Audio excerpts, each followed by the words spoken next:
Hi everyone, it's Shane from Hanlon's for another Maintenance Monday. Today we're going to talk about conveyors and conveyor maintenance. Just a little refresher. We're getting pretty close to spring even though we have a snowy day today. So to start with, on your conveyor, first thing you should do at least once a year, drain the fuel tank, get some fresh fuel into there, replace your fuel filter, give it an oil change if at all possible. Best to use some kind of oil that is good all year long, both in minus 30 temperatures and up to plus 30. So talk to your oil supplier that you use rather than just buying something special for your conveyor.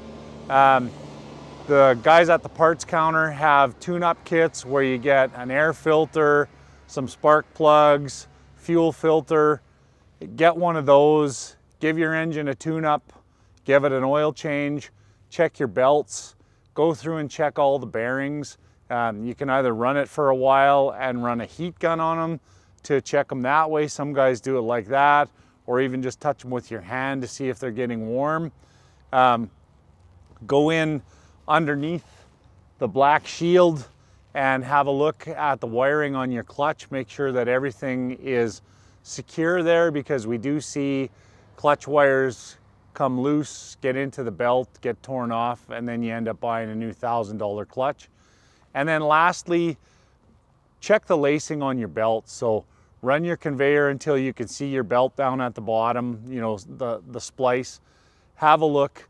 If it's starting to tear away, probably best to get it relaced.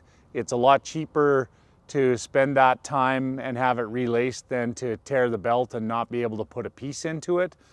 That does happen at times. Once you have it laced, very important, when you put it back together, take a little bit of some kind of an RTV silicone, probably something clear, and smear it across the joint of that lace. It just helps to keep from dirt and material getting down underneath the belt as easy, and it does have a potential to protect the lacing a little bit. Hopefully that helps you out. If you have any questions, of course, drop us a line. Thanks for watching.